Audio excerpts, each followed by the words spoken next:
Bonjour à tous et bienvenue sur La Retraite à 40 ans, le podcast pour prendre sa vie en main. Chaque dimanche, retrouvez une personne comme vous qui échange sans fil sur ses origines, ses ambitions, ses aspirations, sa relation à l'argent. Je m'appelle Victor Laura, je suis l'expert français du frugalisme et du mouvement FIRE, Financial Independence and Retire Early, indépendance financière et retraite précoce. Retrouvez mon livre La Retraite à 40 ans, c'est possible aux éditions Larousse. Pour rejoindre le mouvement FIRE, c'est sur devenirfrugaliste.com. Il y a une communauté, des workshops et des outils.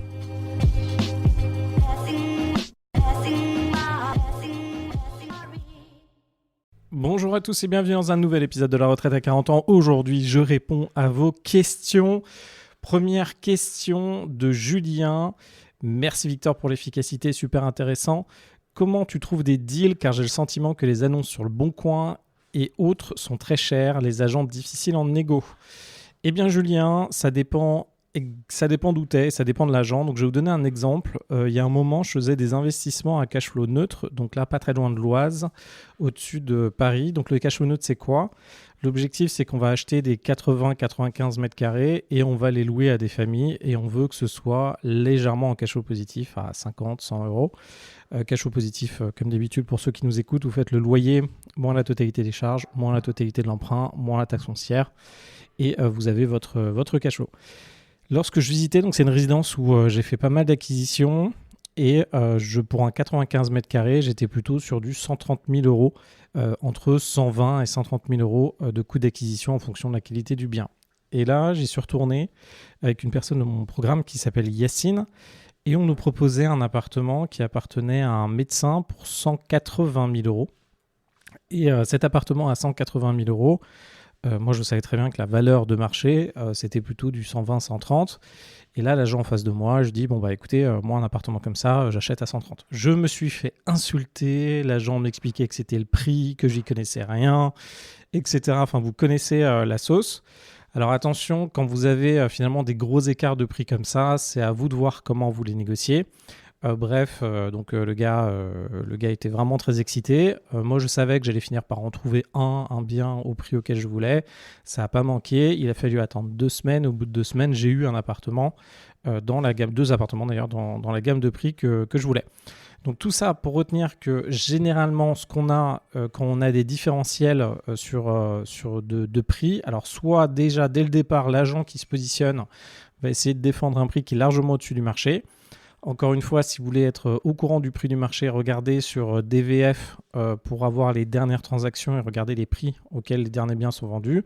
Attention, on est globalement très influençable, donc quand un agent va vous expliquer, alors déjà c'est pas agréable, et en plus il va vous expliquer que lui il en a vendu un à tel prix, à tel endroit, etc. Bref, chacun sa vie, chacun sa réalité. Moi, la réalité d'un agent qui me propose des biens excessivement chers, ça ne m'intéresse pas. Donc, en tout cas, pour répondre à ta question, Julien, petite anecdote pour toi, c'était pour te montrer à quel point, dans la même résidence, pour les mêmes qualités de biens, on pouvait avoir des gros écarts de prix. Donc, ne te fais pas avoir par les agents. De temps en temps, c'est les agents comme les vendeurs ne sont pas forcément les personnes bien positionnées pour te donner des prix. Deuxième élément, tu as des zones effectivement qui sont quand même très tendues. Donc si tu vas dans une zone où il y a effectivement beaucoup d'achats en ce moment, que les biens partent très vite, alors c'est ce qu'on va te dire à chaque fois. Donc après, c'est à toi d'avoir une bonne idée de la zone, mais tu peux revenir dessus. Donc je ne sais pas dans quelle zone tu investis. C'est peut-être la zone qui n'est pas la bonne. Si aujourd'hui, peut-être que la zone est trop chère simplement pour pouvoir faire des négociations et pouvoir faire des achats. Donc, c'est à toi de voir ça. Une question de Rachida. Je suis sur le point d'acheter une maison de 106 mètres carrés pour une colocation de 6 chambres, 5 à diviser en 6. Loyer, charge comprise 530 euros.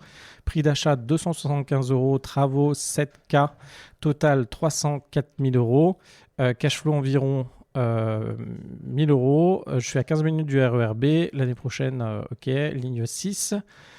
J'ai un salaire de 3200 net mensuel et 40 000 euros de CER de ma micro-entreprise depuis 3 ans. Et j'ai un crédit immobilier de 640 euros. Qu'en penses-tu ? Alors, on va pouvoir prendre déjà... on va refaire son calcul d'endettement directement. Donc, elle a 3200 euros avant impôt sur le revenu. Elle a du coup depuis quelques années, depuis plus de 3 ans, sa micro-entreprise. Donc j'estime que les loyers, que les revenus sont stables. Donc ça fait, sa micro-entreprise, ça va faire 34 000 euros divisé par 12, ça fait du 2833 euros. Donc ça, c'est sa micro-entreprise. Alors c'était 40 000 euros de micro-entreprise. Hop, divisé par 12. Et ça, je vais diviser par 2. Alors, pourquoi je vais le diviser par 2 ? Parce que je vais faire un équivalent salaire de micro-entreprise. Donc là, je vais être assez réducteur. Mais grosso modo, quand vous êtes en micro-entreprise ou quand vous êtes en freelance, si vous facturez 10 000 euros, c'est comme si vous avez un salaire à 5 000 euros. On peut diviser par 2, c'est conservateur. OK, on va rajouter les revenus supplémentaires issus de son investissement. Donc là, on va pouvoir prendre potentiellement charges comprises les loyers, donc 600 fois 530 fois 80%. Les 80%, c'est ce que va prendre en compte la banque. Là, ce que je suis en train de faire, c'est calculer ses revenus totaux aujourd'hui. Donc si je fais les revenus totaux qu'elle a aujourd'hui, on va être du coup, je vais additionner ces 3 200 euros de revenus, ces 2 544 euros qui viennent de l'investissement qu'elle veut réaliser et ces 1 667 euros qui viennent de sa micro-entreprise. Donc j'ai pris chiffre d'affaires annuel divisé par 12, divisé par 2 pour la micro-entreprise. Donc aujourd'hui, elle gagne 7 411 euros. Donc elle a une capacité d'emprunt, on va faire du 35%. Alors pourquoi ? Elle pourrait être un peu au-dessus. Généralement, on peut dépasser, on peut aller dans les 41% à 45% lorsqu'on a un salaire supérieur à 5 000 euros. Là, la problématique, c'est que ça ne vient pas de son salaire. Donc potentiellement, des banques pourraient être un petit peu plus flexibles que moi. Mais là, je prends 35% pour calculer sa capacité maximum. Donc 35% de 7 411, ça fait 2 594. Là, aujourd'hui, elle a un emprunt annuel de 640 euros pour sa résidence principale. Donc, je vais retirer des 2 594, 640. Il va lui rester 100 954 euros qu'elle va pouvoir emprunter. Aujourd'hui, elle a un coût total de projet. Alors, on va reprendre ça. En fait, c'est 275 000 euros. Dessus, il va y avoir les frais de notaire, donc fois 1,1. Donc, je rajoute 10%, ça peut être 8%. On va rajouter 8%. On va rajouter 8%. Bon, je rajoute 10% parce qu'on va rajouter les frais bancaires dedans. Frais bancaires, c'est ce que va vous facturer votre banque lorsque vous allez faire une opération. On va rajouter les 7 000 euros de travaux. Et on arrive du coup à un projet à 309 000 euros, tout compris. OK. Et il va nous rester du coup 309 000 euros. On va aller directement, pour ceux qui ne savent pas, pour avoir facilement des taux de marché ou au moins une calculette qui fonctionne assez bien. Moi, je suis souvent meilleurtaux.com. Je vais dessus, je vais dans le calcul de mensualité. Du coup, je vais me positionner sur 20 ans. On est sur un investissement locatif et je vais aller chercher presque 310 000 euros pour voir ce que ça donne. Hop, 310 000 euros. Bam, bam, bam. Et les taux, là, c'est du 3,56. On va descendre à 3,3. On est à du 1854 euros. Donc là, il va falloir qu'elle ait une capacité d'endettement de 1854 euros pour pouvoir faire son emprunt. Aujourd'hui, elle a 1954, donc ça passe. De l'autre côté, je lui ai demandé aussi son épargne, elle a 150 000. Donc l'important, c'est pas forcément de mettre votre épargne lorsque vous faites un investissement, mais du moins de montrer que vous avez du cash de côté. Donc elle a 150 000 euros de cash de côté. Donc en tout cas, Rachida, pour ton investissement, déjà bien joué, parce que ta maison, c'est vraiment, donc elle fait du 300 000 euros de budget pour du 1 000 euros de cash flow. Ça, c'est quelque chose que je ferai moi. J'aime beaucoup, attention dans la zone où tu es, si tu as des permis de louer, donc il y a des façons, il y a des choses à respecter. Deuxième élément, le nerf de la guerre aujourd'hui, tu risques d'être limité après cet investissement-là. Donc ce que je t'encourage à faire, c'est venir avec moi pour qu'on puisse optimiser ton dossier pour que derrière tu puisses faire plusieurs acquisitions, 2, 3, voire même 5, voire même 10 investissements similaires. Si tu fais ça, tu vas arriver à avoir du 10 000 euros de cash flow par mois. Je pense que c'est ton objectif. Encore une fois, le cash flow tel qu'on en parle, ça dépend à quel moment du cycle de la vie. Il y a un moment, ce cash flow, soit tu l'as à 100%, soit tu risques de devoir payer 50% d'impôts au bout d'un moment dessus. Tu as des façons de l'optimiser aussi. On peut travailler ça ensemble. Donc en tout cas, bien joué pour ta maison. Moi, je t'encourage, Rachida, à continuer, à venir me voir pour qu'on puisse te structurer, pour qu'on puisse en faire pourquoi pas 10, donc faire du 3 millions d'euros d'investissement en tout. Ça va largement augmenter non seulement ton patrimoine, mais aussi ton cash flow. Tu vas arriver à du 10 000 euros de remboursement de capital par mois, voire plus, et du 10 000 euros de cash flow. Donc en tout cas, continue comme ça, c'est très bien. Question Diane, combien de temps prend le process signer, valider, crédit et récupérer les clés, travaux, choix, locataire? Alors là, je vais vous mettre, du coup Yann, il y a 2 cas. Je vais faire un cas très rapide et je vais faire un cas un cas plus long. Alors pourquoi ? En fait, trouver un deal. Soit tu es vraiment chaud, là en ce moment, moi des deals, en une semaine je vous trouve un deal. Donc vous venez dans mon programme de coaching, en une semaine je vous trouve un deal, ça c'est super. Si vous êtes motivé par la localisation, si vous avez la maturité nécessaire pour vous positionner, si vous êtes un peu risk taker, etc., en une semaine on trouve un deal. Si ce n'est pas le cas et que vous avez besoin d'avoir plus de renseignements sur comment ça fonctionne, de creuser plus l'immobilier, les calculs, etc., ce qui est tout à fait entendable, ça dépend de votre point de départ et de vos blocages, mais ça peut vous prendre 4 mois. Valider le crédit, le plus rapide que vous pouvez faire pour valider un crédit, il faut quand même savoir que vous avez des conditions à respecter. Donc, il y a des temps de signature entre les différentes... par exemple, lorsque l'offre de crédit est éditée, vous avez 11 jours pour la signer, 11 jours ouvrés. Donc, directement, ça vous rajoute un demi-mois pour faire ça. Donc, valider un crédit, trouver une banque et avoir un crédit le plus rapide possible, c'est entre ces 11 jours, mais surtout un mois. Globalement, c'est un mois pour avoir votre crédit. Les plus longs, ça dépend ce que vous allez réaliser. Ça peut prendre pas mal de temps, donc ça peut être 3-4 mois. Alors pourquoi ça peut prendre beaucoup de temps ? Vous allez généralement avoir besoin d'un devis travaux, potentiellement vous ne l'avez pas dès le début. Il risque d'avoir des documents dans certaines mairies qui vont prendre du temps, c'est-à-dire les mairies peuvent faire des préemptions. Vous pouvez avoir des documents qui sont nécessaires d'un point de vue héritage. Si vous êtes dans le cadre d'une succession, on a besoin de retrouver, d'avoir les bonnes informations. Vous pouvez avoir des problématiques avec le syndic qui ne fournit pas les documents qui sont nécessaires, etc., etc. En fait, il y a un certain nombre d'acteurs, ou même entre la mairie, les différents acteurs, etc. Ça peut prendre du temps. Autre chose, pendant cette phase aussi, où vous allez finalement récupérer ces informations-là pour... alors, je mets ça dans valider le crédit. En fait, pour ces éléments-là, il faut faire attention parce que de temps en temps, il y a des loups qui vont ressortir. Donc, ça peut être un assainissement des eaux qui n'a pas été fait. Donc, vous n'êtes pas, par exemple, relié aux eaux fluviales de la mairie. Vous n'êtes pas relié au tout égout de la ville. Vous êtes peut-être à 10 mètres. Ça n'a pas été fait. Autre élément, il peut vous manquer des clés. Il peut vous manquer des baux si vous achetez avec des locataires. Il peut vous manquer un DPE. Il peut vous manquer... Bref, il y a plein d'éléments que vous devez récupérer, que vous devez analyser, qui peuvent manquer à ce moment-là. Donc, ça peut très vite prendre du temps. Généralement, c'est 3-4 mois, mais ça peut dépasser ces temps-là. Il y a quasiment tout qui existe dans les mots. Moi, j'ai vu ça durer pendant 6 mois, 1 an. Ça existe aussi. Récupérer les clés. Donc, une fois que vous avez validé le crédit, une fois qu'il y a la signature qui est enclenchée, alors il faut voir exactement ce que ça veut dire récupérer les clés, parce qu'il y a trouver le crédit et récupérer les clés. Donc, ça peut être de faire la signature concrète et l'acte de vente. Là, ça dépend. Donc, valider le crédit, on l'a fait. Là, j'ai un peu extrapolé sur valider le crédit. Donc, ce que je vous ai donné, c'est peut-être plus récupérer les clés. Donc, 1 mois et demi en rapide et 8 mois si c'est assez long. Faire les travaux. Alors là, ça dépend exactement de ce que vous voulez faire. Disons que vous achetez un appartement pour en faire une colocation. Donc, 80 mètres carrés, quasiment tout à refaire. En 1 mois, si vous timez bien le truc, vous pouvez le faire. Attention, des ouvriers vont plutôt vous proposer 3 mois. Mais si vous timez bien les travaux, en 1 mois, ça peut être réalisé. Si vous êtes sur des acquisitions plus costaud, plus grande, avec des appartements à refaire, avec des toitures, etc. Ça peut être 2 ans. 2 ans ou 4 ans de travaux. Si vous faites du Airbnb, un peu avec pas mal de design. Choix des locataires, généralement en 1 mois, c'est fait.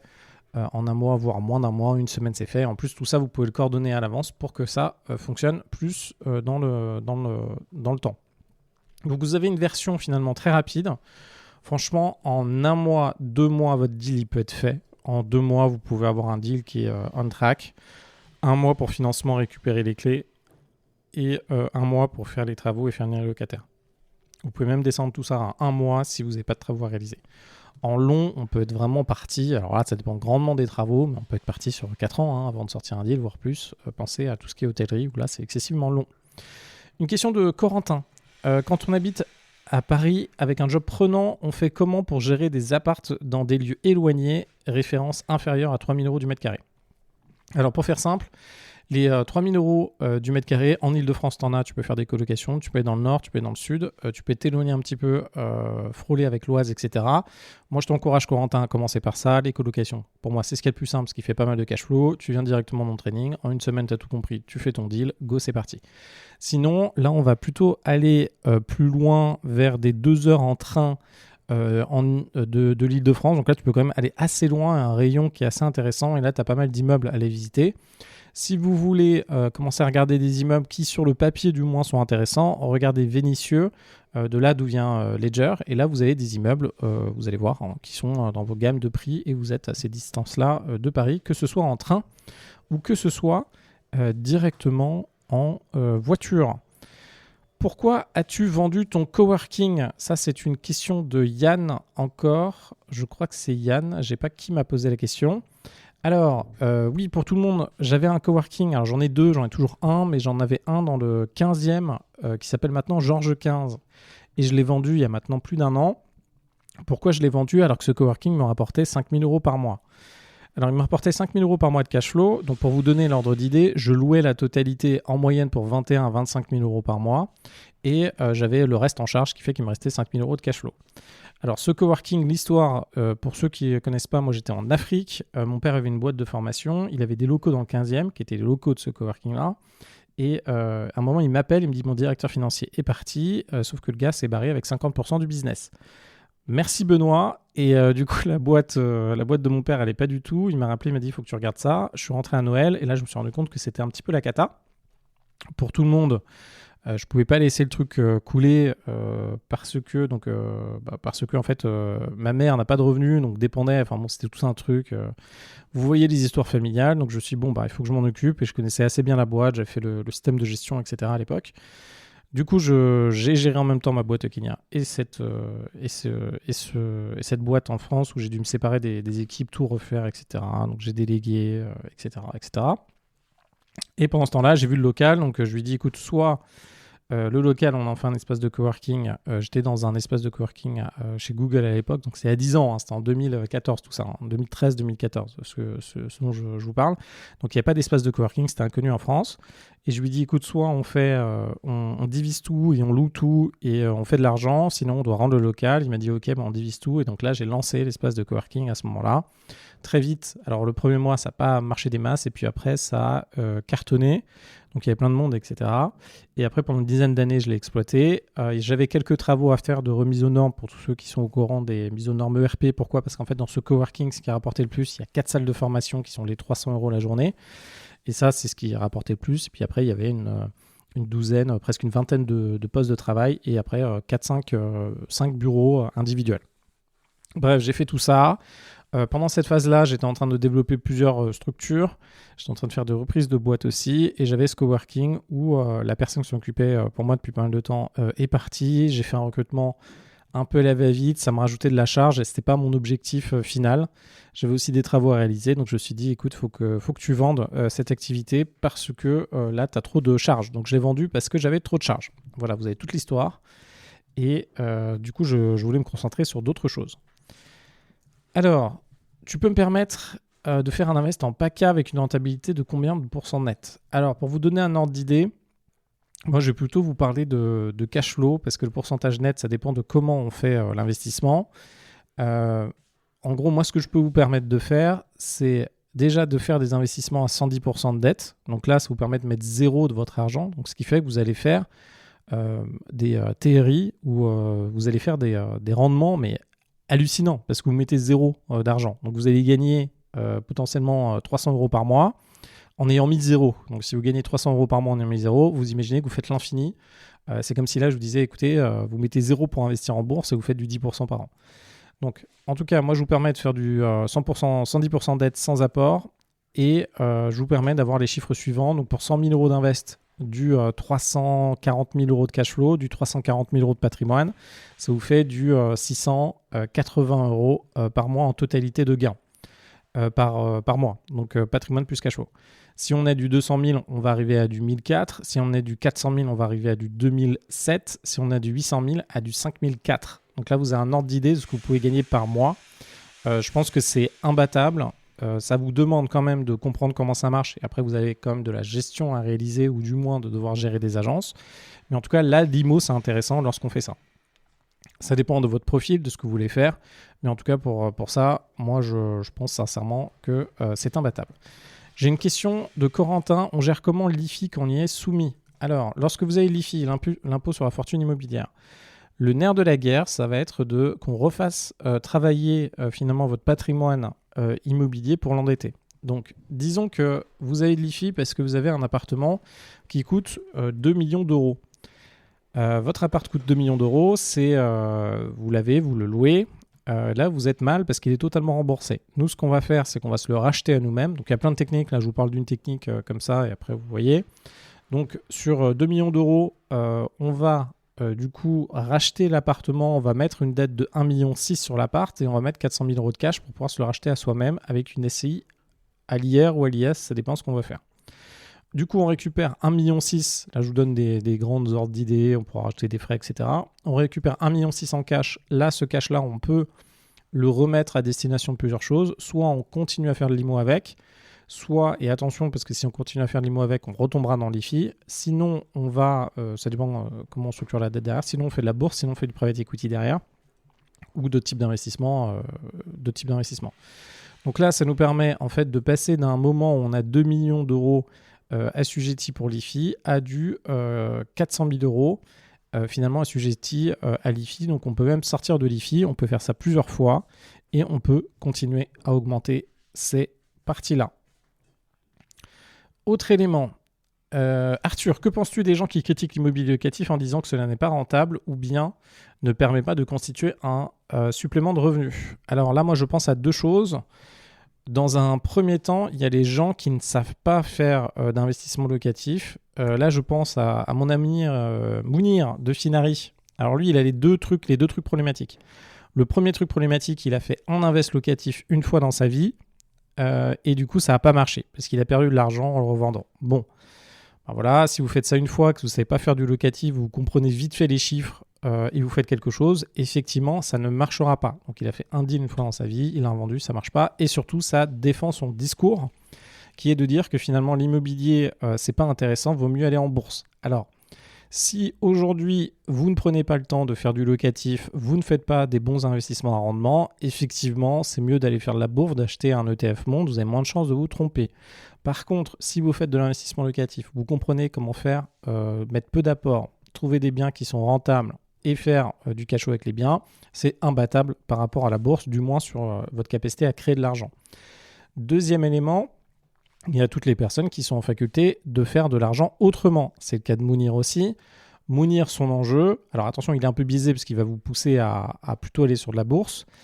Son enjeu, c'est Mounir, il sait faire du business. Donc là, il y a Finari, il fait 1 million par mois, je crois, de revenus, enfin de chiffre d'affaires. Du coup, lui, il sait faire du business. Si vous êtes en faculté demain de vous concentrer, de mettre votre énergie et de faire du 50 000 à 100 000 euros de cash par mois, effectivement, si vous faites ce cash-là, potentiellement, ce sera mieux pour vous. Alors, soit de vous associer pour aller dans l'immobilier, parce que je reste convaincu que ça marche très bien, sinon d'investir votre cash en bourse ou autre part. Pourquoi ? Parce que vous êtes en faculté de faire beaucoup d'argent. Donc ça dépend d'où vous en êtes dans la vie, de ce que vous savez faire. Moi, je reste convaincu que 98% des gens ne savent pas faire du locatif. Tout le monde a un avis, personne n'a gagné de l'argent. Enfin, il y en a très peu qui ont gagné de l'argent. Il y en a 2%. Si vous avez un mec qui a juste 2 apparts qui vous explique qu'il gagne de l'argent, moi, il y a très de fortes chances que je me dise qu'il n'a rien compris. Je vais vous dire ça directement. C'est comme quelqu'un qui a joué une seule fois un tournoi de tennis ou une personne qui a fait 10 tournois de tennis bien classés. Bon, la personne qui a fait 10 tournois de tennis bien classés aura sûrement une vision beaucoup plus approfondie qu'une personne qui a fait un tournoi une fois dans sa vie, qui s'est pointé un peu comme ça et on ne connaît même pas le tournoi que cette personne a réalisé. Donc attention à l'immobilier, en tout cas, on peut très bien gagner sa vie, on peut gagner beaucoup. Pour beaucoup d'entre vous, je reste convaincu que ça va être un tremplin pour avancer, un tremplin pour aller dans le business et pour réaliser vos premiers 1000, 2000, 3000 euros par mois de revenus récurrents. Donc ça, en tout cas, moi, je suis convaincu. On reprend dessus. Pour que ça marche bien dans l'immobilier, il faut pas ou peu d'apport. Moins vous mettez d'apport, plus vous avez finalement de rendement sur l'argent que vous avez injecté. Attention, pour moi, le threshold indirectement, il faut comparer l'immobilier avec la bourse. La bourse, vous avez du 10% par an. Si vous faites de l'ETF Monde ou du Nasdaq, bon, il y a des variations. Attention, ça peut chuter de 40%. On connaît l'histoire. Mais dans l'idée, vous faites du 7 à 10% par an. Si en immobilier, vous faites votre calcul, donc ça s'appelle un TRI, ce que vous allez faire, c'est prendre les flux de votre bien. Donc, par exemple, si vous mettez 10 000 euros au début, vous faites moins 10 000. Chaque année, vous mettez, par exemple, vos 5 000 euros de cash flow. Et à la fin, vous revendez le bien peut-être 100 000 euros. Vous faites TRI sur Google Sheet, je vous encourage à faire ça. Si vous voyez que vous êtes proche des 10%, ça ne sert à rien de faire de l'IMO, sauf si vous êtes vraiment dans une stratégie où vous allez couvrir d'autres types d'investissements. c'est quand même intéressant quand on est dans des périodes de crise d'avoir des actifs qui sont décorrélés et qui avancent. Alors, l'immobilier, il faut voir. Alors, décorrélé, ça veut dire que les actifs ne vont pas dans la même direction. Par exemple, en ce moment, vous pouvez avoir... Moi, ce que j'aime bien, c'est j'ai des actifs qui vont chuter, peuvent grandement chuter en fonction de mon exposition. De l'autre côté, en ce moment, j'ai l'or. Je me prends en photo avec mon petit lingot qui vaut 150 000 balles. Ça me fait plaisir que mon lingot, il vale 151 000 euros, alors que j'ai perdu 3 000 euros sur de la bourse ou je sais pas quoi. Donc en tout cas, d'être décorrélé, ça vous permet toujours d'avoir une bonne nouvelle. Donc ça, c'est intéressant. Bref, ce qu'il faut retenir, c'est que l'immobilier, si vous le faites bien, ça cartonne. Vous, ça vous permet d'être dans l'action, de comprendre plein de choses, de comprendre du business, de reprendre des boîtes derrière et d'être costaud. Je vous encourage fortement à faire de l'IMO maintenant, à tester. Dans le pire des cas, vous allez le revendre et ça se passera très bien. Dans le meilleur des cas, ce sera le début de votre empire et après, vous allez enchaîner les business. Je vous prépare un autre, j'ai encore d'autres questions. On va le diviser en deux épisodes. Je vous prépare un autre épisode pour continuer ces questions-là. À très vite. N'hésitez pas à me laisser 5 étoiles. N'hésitez pas à me poser des questions sur Instagram ou sur LinkedIn. Et je vous dis à très vite.